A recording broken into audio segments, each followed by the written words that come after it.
Hi. Hi, how are you? Hi, okay, how are you? Very well, thanks. So, lockdown stereotypes. Have you baked any bread, particularly sourdough? Yeah, I've made a lot of sourdough. I've actually got some sourdough like baps in the making at the minute. So after this call, I'm gonna go and roll them out into the balls and get them ready to bake. Have you had a Zwift ride with Tommy Zaferes? I have done a Zwift ride with Tommy, yeah, and he got some pictures as well, and they were really cool. And I thought, how have you managed to still get really cool pictures from basically a video game? And like he got one with where the sun was setting, and it was so cool. So yeah, I have done with Tommy. Have you swum tied to a post in your yard, which a lot of people seem to have to be resorting to? No, I haven't. No, I didn't. It wasn't for me. The option was there. I could have done it, but for me, having a pool in my back garden and tying myself to a post, no, it's not. It's not for me, and I don't think it's proper swimming anyway. But I mean, if it makes you happy and you feel better for doing it, then you go ahead. But I can't see myself getting in a wetsuit in my bedroom and then popping into the garden and swimming.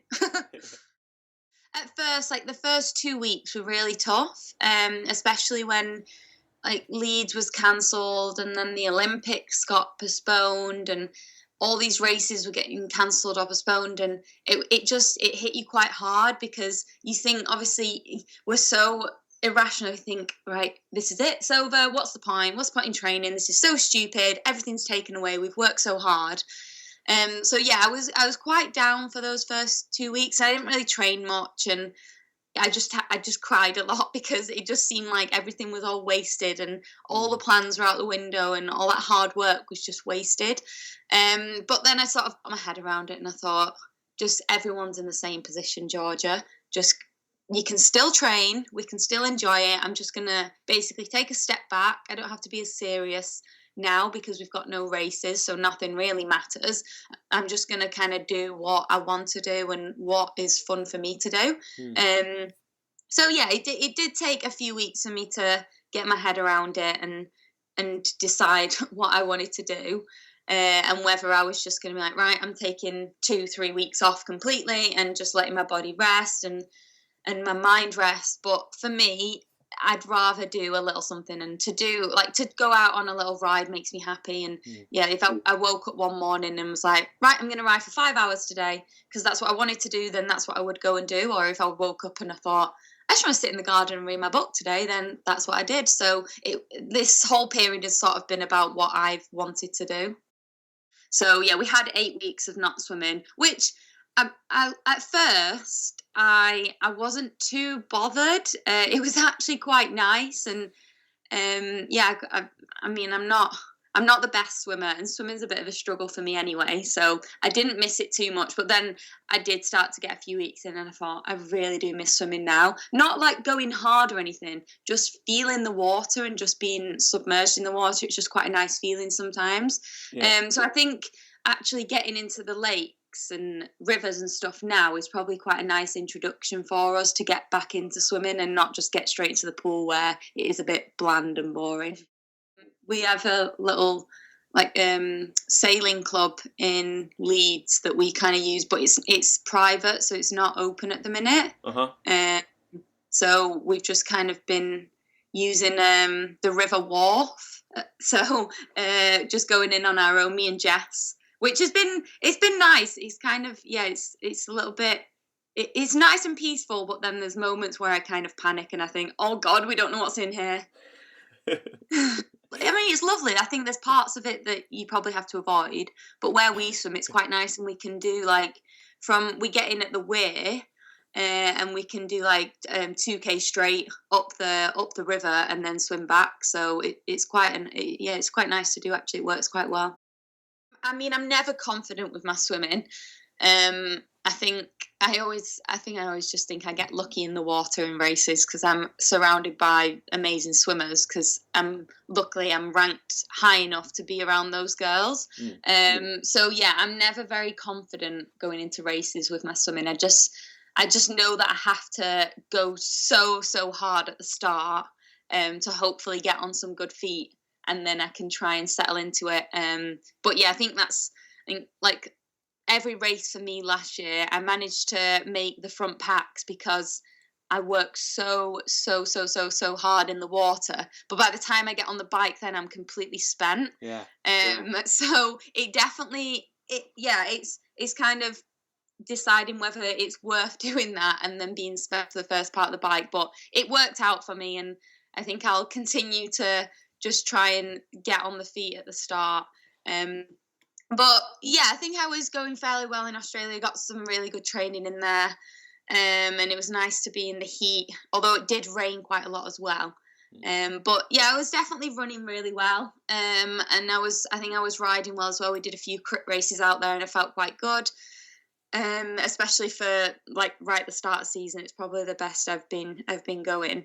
But yeah, we managed to do some open water swimming there in the sea, and learn some different sort of techniques and things like that. Because I think the thing is with open water, in training especially, I really struggle to get really involved in it and kind of push people around and swim on top of people and get your elbows out. I just don't like doing it, and even in races, I don't like doing it. If I hit someone in a race, I always think I'm like, oh God, I'm sorry. But I know it kind of happens, but I hate it. I'd rather just find my own space and swim on my own. So yeah, I think I was going fairly well, but I think I've just kind of have to look at it as it's not wasted. That's still there. I was still going well, and I still can go well again when I need to. So I've just, like I said, gone into the winter training now, and hopefully locked that form that I did get in Australia away, and then I can hopefully access it again. And Hamburg is the first World Series back, and Hamburg is so hard anyway, and it's a sprint distance, so it's going to be faster. So yeah, that one will be a little bit of a shock. But yeah, I mean, all we can do is as best as we can at the minute with what we're dealing with, and try and be as prepared as we possibly can. But we've still got some time. Yeah, everyone really looks forward to that bridge, right? But yeah, the tunnel. Panic sets in when you hit that bridge. It's awful because it's just so dark in there, and yeah, you don't know what's going to happen under that tunnel. But I guess, I mean, it's the first race. It'll be the first race in a year for people. I was lucky enough to race in Mooloolaba at the beginning of the year, but that doesn't really mean anything. I got a race in, but it didn't count for anything, and I mean, the rest of the season was gone then. So yeah, I think it will be. It'll be an interesting first race, but I think everyone will be fairly relaxed because we're all coming into it from the same position, and we know that we're not going to be on top form, and we won't expect ourselves to be on top form.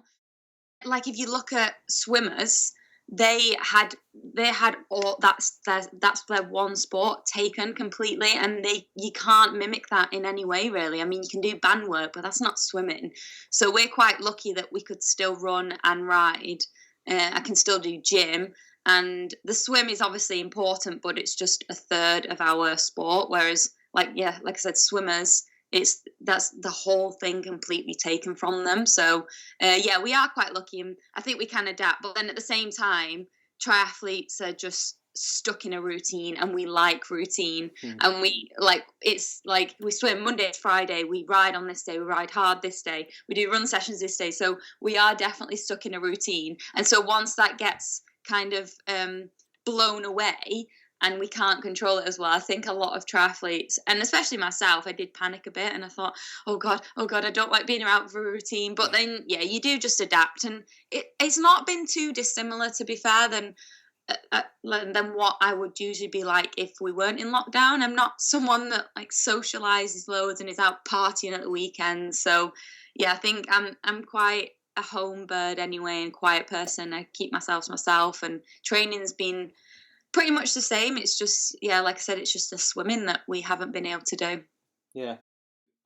Have you found anything, whether it's like just a slight mental change or a training change that you think that has resulted from this, that you think you can bring in or that might help you going forward? I think Well, my partner definitely, he helps me with this because I'm always wanting to do something. I'm always on the go. I'm always on my feet and wanting to get back from training and then, I don't know, bake something or do something else. And he's quite good at saying, just sit down. Just sit down and do nothing, which I find hard. But I have learned in this lockdown that I can just sit and read my book and do nothing. So yeah, definitely getting into reading a little bit more. And at the beginning of the year, I set myself an aim to read a book a month, which I have been doing, which I thought I wouldn't be able to do because, like I said, I'm not very good at just sitting and doing nothing. Like I would always make an excuse, like, oh, I didn't have the time to do my ankle stability stuff, but I do have the time. It's just that I'm always trying to fill it with baking cookies or something else that I don't really need to do. And I should probably spend a bit more time on myself than trying to make cookies all the time. So yeah, Leeds is obviously, I mean, it must be one that you're always looking forward to every year. And your first one was 2017, right? But that was a DNS. What was that? What was the story there? Yeah, so 2017, I was getting ready to race Leeds because I don't know when the first World Series. I think was the first one maybe the year before. 16 was the first one, yeah. Oh, 2015. 16. Oh, 16. Okay, yeah. So I missed one, and I remember going to watch that. And I had only just started racing again that year because I had 2 years out from injury. So I remember going to watch, and I was like, oh, I really want this to be on again. I really want to do this race. Like, it was incredible. The crowds were just probably the best in any World Series race, and I really wanted to be able to race it. So I was like, next year I'll do it. And then I managed to get a start, even though I didn't have many points or anything, and I think I'd only done maybe one World Series before that.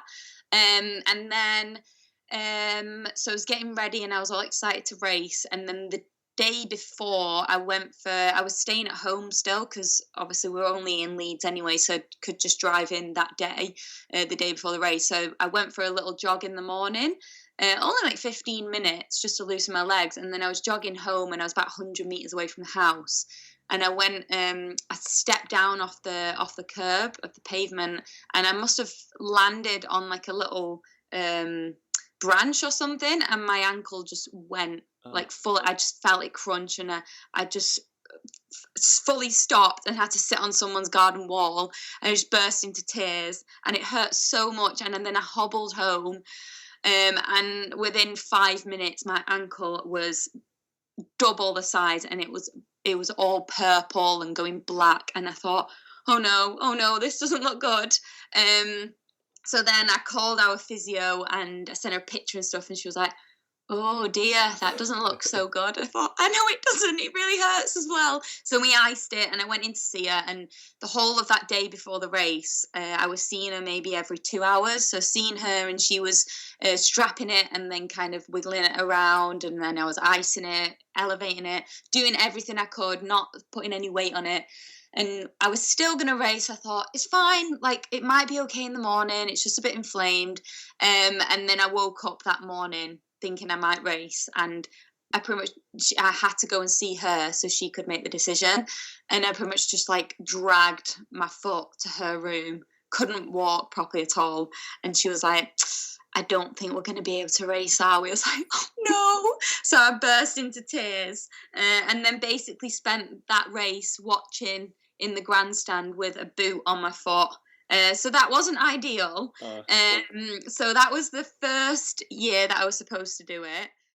So it was still nice to just sit there and watch the girls, even though it was hard to sit and watch. It was nice at the same time because I do enjoy watching the girls race, and it's quite fun. You know, not many people beat Katie last year. She was an absolute machine through the season, but you obviously did. Yeah, definitely. I don't know. I just felt really good on the day.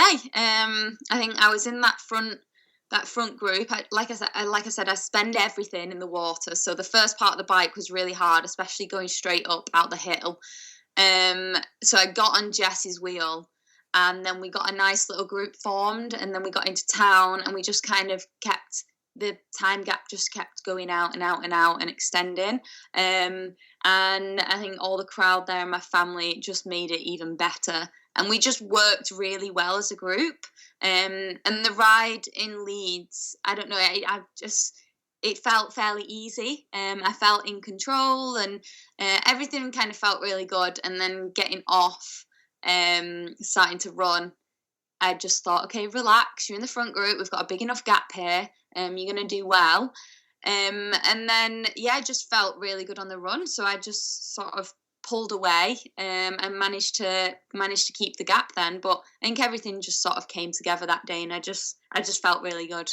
Yeah, I mean, obviously the Brownlees were sort of instrumental in that, in the style of course that Leeds is. To design a course to your strengths or your ideal one, what would it look like? I think something like Lausanne, with hills. I quite like the hills.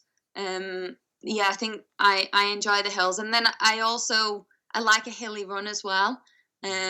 Because for me, I'm not super fast. I'm just sort of strong. So when there's hills, I can get up them a lot better because I'm strong. I'm not fast really. So I can kind of, especially on the run as well, I can sort of plow up the hills quite strong, but not when it's pan flat races. I'm not great at that. I don't have the best turnover. So I think for me it would be a hilly course. I think maybe something like the Lausanne course, but maybe not as steep as that first hill that we went up, because that was pretty tough. And then for the run course, I'd say something like Leeds, with that long drag, that works quite well for me, I think. So I think definitely the 1500 suits me, because there's more time for it to string out then, so there's not as many people on the bike because people start to die off the back end. So I think a 1500 swim works quite well, but definitely a long straight to get to the first buoy, because if it's too close, then it's absolute carnage at that first buoy. Yeah, the rest of the year, like you said, I suppose those first races back whenever you. Yeah, I think so. Yeah, and I think for me more than anything, it'll just be nice to see everyone again. So that's what'll get me into the race and make me look forward to it. And yeah, I've got no expectations really, and we're not. I don't think any of us are expected by anyone to do well at all. I think it's just about getting through the race and learning how to do a triathlon again, because there are so many different parts to it that you do kind of forget, especially when it comes to transition. Everything happens so fast, and there's things that you can forget quite quickly.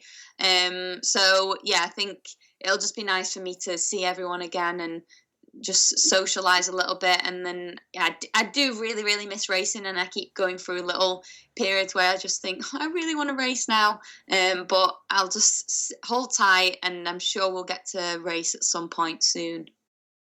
Okay, well, take care, have a great week, thanks for your time. Thank you very much. Thank you. Enjoy your week as well. See you out there on a course somewhere soon. Yeah, hopefully, fingers crossed. Cheers, Georgia. Thank you. Bye.